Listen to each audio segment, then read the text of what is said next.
భూమికి 100 మైళ్ల పైన అంతరిక్షంలో అక్కడ ఒక చిన్న పొరపాటు జరిగినా ప్రాణాలకే ప్రమాదం. మరి అలాంటి చోట జరిగిన ఒక అద్భుతమైన రిపేర్ కథ ఇది. అసలు గంటకు 17,500 మైళ్ల వేగంతో దూసుకెళుతున్న ఒక పవర్ స్టేషన్ని ఎలా రిపేర్ చేస్తారో ఆలోచించండి. ఇది మన భూమి మీద ఉన్న పవర్ స్టేషన్ కాదు, మనందరి తలలపైనుంచి సెకనుకు 5 మైళ్ల స్పీడ్తో వెళుతున్న ఒక అంతరిక్ష అద్భుతం గురించి మాట్లాడుతున్నాం. మరి దాన్నెలా బాగుచేయగలరు? ఎందుకంటే అక్కడ అంతర్జాతీయ అంతరిక్ష కేంద్రంలో ఫోన్ చేసి రిపేర్ సర్వీస్ని పిలిచే ఛాన్స్ లేదు. సహాయం అందాలంటే 100 మైళ్లు ప్రయాణించి భూమికి రావాలి. సో ఏ సమస్య వచ్చినా అక్కడున్న వ్యోమగాములే దాన్ని పరిష్కరించుకోవాలి. వాళ్ళు కేవలం సైంటిస్టులు మాత్రమే కాదు, ఇంజనీర్లు, ఎలక్ట్రీషియన్లు అన్నీ వాళ్లే అన్నమాట. సరే, అసలు కథ ఇక్కడే మొదలవుతుంది. ఒక పెద్ద సమస్యతో. అంతరిక్ష కేంద్రానికి జీవనాధారం లాంటి దాని పవర్ సప్లై ప్రమాదంలో పడింది.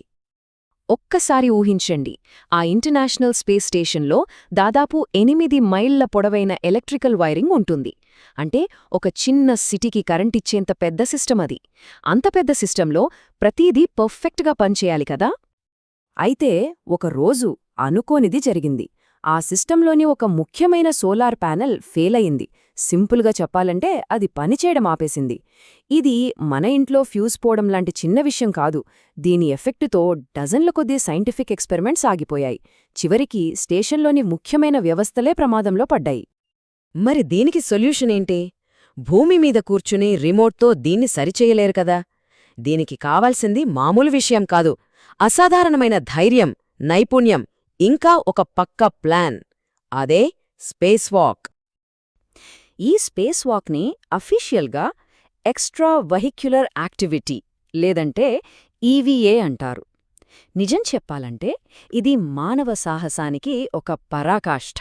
అంటే ఆస్ట్రోనాట్స్ వాళ్ల స్పేస్ షిప్ అనే సేఫ్ జోన్ని వదిలి అనంతమైన అంతరిక్ష శూన్యంలోకి అడుగుపెట్టడమన్నమాట. వాళ్ల ప్లాన్ చూట్టానికి చాలా సింపుల్గా కనిపిస్తోంది. ఫస్ట్ ఆ డ్యామేజ్ అయిన చోటికి వెళ్ళాలి. తర్వాత ప్రాబ్లమున్న ఎలక్ట్రానిక్ యూనిట్ని బైపాస్ చేయడానికి ఒక కొత్త హార్డ్వేర్ పెట్టాలి. ఆ తర్వాత అంతా సెక్యూర్ చేసి భూమి మీద ఉన్న మిషన్ కంట్రోల్కి పవర్ వస్తుందని కన్ఫర్మ్ చేయాలి.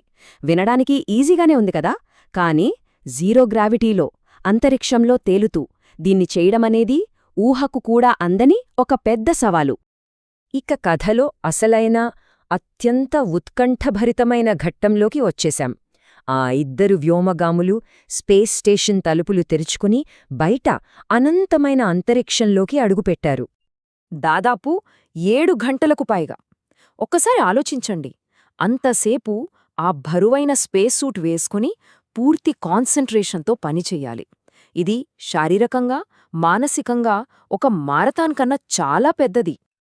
ఇక వాళ్లు పనిచేసే ఎన్విరాన్మెంట్ గురించి ఆలోచిస్తేనే ఒళ్ళు జలదరిస్తోంది. సూర్యరశ్మి తగిలినప్పుడు టెంపరేచర్ నీళ్లను మరిగించేంత వేడిగా, అంటే +121 డిగ్రీల సెల్సియస్ ఉంటుంది. అదే నీడలోకి వెళ్లిన మరుక్షణమే -157 డిగ్రీల సెల్సియస్కి పడిపోతుంది. అంత భయంకరమైన పరిస్థితుల్లో వాళ్లను ప్రాణాలతో కాపాడేది కేవలం ఆ స్పేస్ సూట్ మాత్రమే. ఈ మొత్తం రిపేర్ ప్రాసెస్ ఒక పక్కాగా ప్లాన్ చేసిన డాన్స్ లాంటిది. ప్రతి మూవ్మెంట్ ముందే అనుకున్నదే.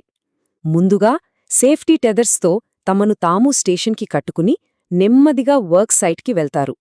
ఆ తర్వాత అంతరిక్షంలో తేలియాడుతున్న టూల్స్ని జాగ్రత్తగా సెట్ చేసుకుని చాలా ఖచ్చితత్వంతో ఆ కొత్త బైపాస్ హార్డ్వేర్ను అమరుస్తారు. అంతా పూర్తయ్యాక కింద భూమిమీద ఉన్న టీంతో కోఆర్డినేట్ చేసుకుని అంతా ఓకే అని నిర్ధారించుకుంటారు.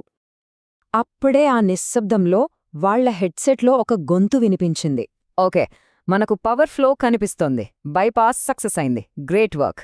భూమి మీద 100 మంది ఇంజనీర్లు ఊపిరి బిగబట్టుకుని ఎదురుచూస్తున్న ఆ మాటలు అంతరిక్షంలో ఉన్న ఆ ఇద్దరికి ఎంత రిలీఫ్నిచ్చుంటాయి. వాళ్ల కష్టం ఫలించింది. ఇక్కడ మనం ఒక విషయం గుర్తుంచుకోవాలి. ఈ సక్సెస్ కేవలం ఆ ఇద్దరు ఆస్ట్రోనాట్స్ది మాత్రమే కాదు. ఇది స్పేస్లో ఉన్నవాళ్లకి, భూమి మీద ఉన్న టీంకి మధ్య ఉన్న అద్భుతమైన కోఆర్డినేషన్, నమ్మకం, టీంవర్క్కి నిదర్శనం. సో ఆ కష్టమైన పని పూర్తయింది. Mission success. మరి దీనివల్ల వచ్చిన రిజల్ట్ ఎంత పెద్దదో ఇప్పుడు చూద్దాం. ఫలితాలు చూస్తే ఆశ్చర్యపోతారు. ఈ చార్ట్ చూడండి.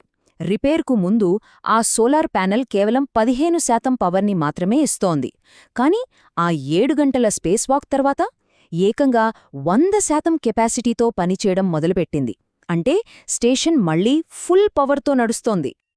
ఆ ఒక్క స్పేస్ వాక్, ఆ ఒక్క రిపేర్ ఇంటర్నేషనల్ స్పేస్ స్టేషన్నే మళ్లీ దాని పూర్తి సామర్థ్యంతో పనిచేసేలా చేసింది. ఆగిపోయిన సైంటిఫిక్ ప్రయోగాలు మళ్లీ మొదలయ్యాయి. స్పేస్ స్టేషన్ భవిష్యత్తు సురక్షితమైంది. అంటే ఇది కేవలం ఒక టెక్నికల్ రిపేర్ మాత్రమే కాదు. ఇది మానవ సంకల్పానికి, ఎంతటి కష్టమైన సమస్యలనైనా పరిష్కరించగల మన సత్తాకి ఒక గొప్ప నిదర్శనం.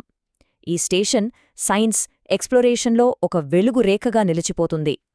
ఇదంతా చూశాక మన ముందు ఒక పెద్ద ప్రశ్న నిలుస్తుంది. అంతరిక్షంలో ఇంత క్లిష్టమైన సమస్యను పరిష్కరించగలిగినప్పుడు మనమంతా కలిసికట్టుగా పనిచేస్తే భూమిమీద ఇంక అంతకు మించి సాధించలేనిది ఏముంటుంది? మానవులు సవాలు చేసి సాధించబోయే తరువాతి గొప్ప విషయం ఏమై ఉంటుంది?